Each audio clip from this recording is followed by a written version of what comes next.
बुलेटिनमध्ये स्वागत। सुरुवातीला एक मोठी बातमी आहे मुंबईच्या संदर्भातली, कारण मुंबई महानगरपालिकेमधील महापौर पदासाठीची निवडणूक ही आता पुढे ढकलण्यात आली आहे। भाजप आणि शिवसेना गटनोंदणी न झाल्यामुळे महापौराची निवडणूक पुढे ढकलण्यात आली।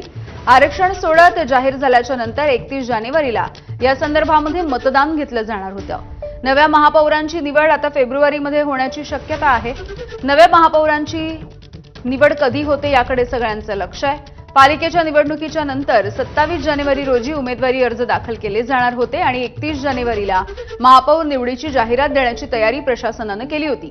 मात्र रात्री उशिरा हा संपूर्ण कार्यक्रम पुढे ढकलण्यात येत असल्याची माहिती आहे। गटनोंदणी पूर्ण न झाल्यामुळे महापौर निवडीचा कार्यक्रम पुढे ढकलावा लागला असल्याचं प्रशासनाने स्पष्ट केलंय। भाजप आणि शिवसेना युतीच्या संदर्भात एकत्रित गट स्थापन होणार की नाही या संदर्भामध्ये अद्यापही स्पष्टता नाहीये। महापौर पदावरती भाजपने दावा केलाय, शिवसेनेने देखील महापौर किंवा स्थायी समिती अध्यक्ष पदावरती दावा केलाय। या सगळ्या घडामोडींच्या पार्श्वभूमीवरती दोन्ही पक्षांमधील अंतर्गत चर्चा आणि वाद मिटल्याशिवाय एकत्रित गटनोंदणी होण्याची शक्यता कमी आहे। त्यामुळेच गटनोंदणी पूर्ण झाल्याच्या नंतर महापौर निवडीच्या प्रक्रियेला गती मिळू शकते।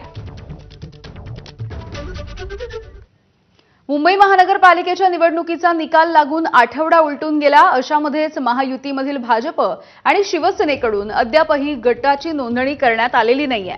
भाजपकडून ज्या दिवशी गटनेता निवडला जाईल त्याच दिवशी नोंदणी करण्याचं नियोजन आखलं जातं। गटनेतेपदासाठी यामिनी जाधव आणि तृष्णा विश्वासराव यांच्या नावांची जोरदार चर्चा आहे। त्यामुळे चांगली समिती पदरात पाडून घेण्यासाठी अनेक नगरसेवकांचे लॉबिंग सुरू आहे। येत्या मंगळवारी दोन्ही पक्षांच्या नगरसेवकांची बैठक पार पडण्याची शक्यता आहे। या बैठकीच्या नंतर गटनोंदणीची प्रक्रिया पार पडेल। त्यामुळे गटनेतेपदी कुणाची वर्णी लागणार, तर चांगल्या समित्या आपल्या पदरात पाडून घेण्यामध्ये नेमकं कुणाला यश मिळणार हे बघणं महत्त्वाचं ठरणार आहे।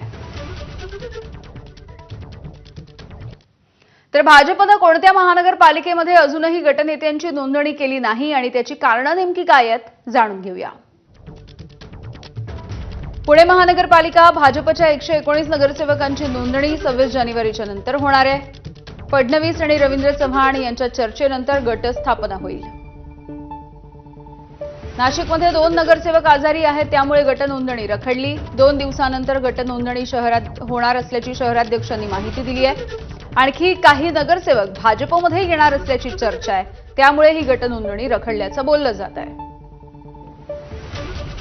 चंद्रपूरमध्ये काही नगरसेवक सोबत येण्याची शक्यता असल्यामुळे नोंदणी नाहीये। महापौर निवडीसाठी सर्वसाधारण सभेची तारीख अजूनही निश्चित नाही, त्यामुळे गटनोंदणी झालेली नाही। अमरावतीमध्ये आज भाजपचा गट स्थापन होण्याची शक्यता आहे। 48 नगरसेवकांचा गट स्थापन होणार आहे आणि भाजपचाच महापौर होणार हे जवळपास निश्चित झालंय। कोल्हापूरमध्ये भाजपचा गटनेता ठरलेला नाहीये। कोअर कमिटीकडून 4 नावं निश्चित करण्यात आली आणि या संदर्भात चंद्रकांत पाटील आणि रवींद्र चव्हाण हे लवकरच निर्णय घेतील। धुळ्यामध्ये गटनेतेपदी किरण कुलेवार तर प्रतोदपदी भगवान गवळी यांची निवड झाली आहे। गटाची नोंदणी सोमवारी नाशिक विभागीय आयुक्तांकडे केली जाणार आहे। परभणीमध्ये 22 जानेवारीला भाजपचा गट तयार झाला। गटनेतेपदी तिरुमला खिल्लारे यांची निवड झाली आहे, मात्र ही नोंदणी लवकरच केली जाईल।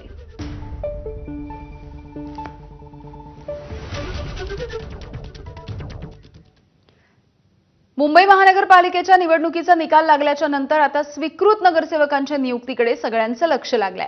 महानगरपालिकेमधल्या पक्षांच्या संख्याबळानुसार यंदा एकूण 10 स्वीकृत नगरसेवक सभागृहामध्ये येणार आहेत। यासाठी इच्छुकांमध्ये जोरदार स्पर्धा सुरू झाली आहे। संख्याबळाच्या आधारे भाजपला सर्वाधिक 4 स्वीकृत नगरसेवक नियुक्त करण्याची संधी मिळेल। त्या पाठोपाठ ठाकरेंच्या शिवसेनेला 3 तर शिंदेंना 1 स्वीकृत नगरसेवक पाठवता येणार आहे।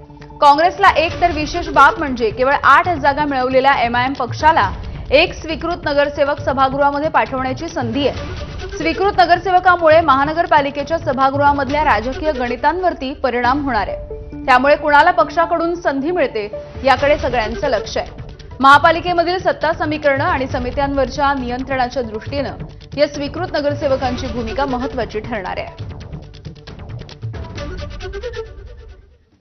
ठाकरेंच्या शिवसेनेचे खासदार संजय राऊत आणि भाजपचे नगरसेवक नवनाथ बन यांच्यामध्ये पुन्हा एकदा जुंपली आहे। राऊतांनी एकनाथ शिंदेंवरती केलेल्या टीकेला नवनाथ बन यांनी जोरदार प्रत्युत्तर दिले आहे.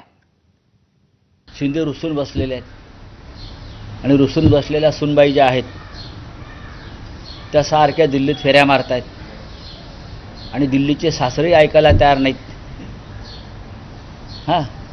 त्याच्यामुळे त्या नववधूची फार अडचण झालेली आहे. करे तो क्या करे. इज्जत का सवाल आहे. बाळासाहेबांचं जन्मशताब्दी वर्ष आहे. बोलून ते गेलोय आमचा महापौर होणार. पण भारतीय जनता पक्ष असं कोणाला, त्यांची एक भूमिका अशी असते, माझं ते माझं आणि तुझं ते माझ्या बापाचं. संजय राऊत हे राहुल गांधींची नवरी झालेली आहेत. याच्या आधी देखील बघितलंय की दिल्लीमध्ये जायचं, राहुल गांधींची गुलामी करायची, हे संजय राऊतांचं काम झाले. काँग्रेसची जे स्वतः नवरी म्हणून आहेत त्यांनी इतरांना सून, इतरांना सासू म्हणू नये. कशा पद्धतीनं राहुल गांधीच पुढचे पंतप्रधान आहेत अशा वल्गना करत होत्या. तुम्ही राहुल गांधींची नवरी आणि मराठी भाषेत आणखी चांगलं सांगायचं झालं तर प्रेयसी म्हणून काम केलं होतं.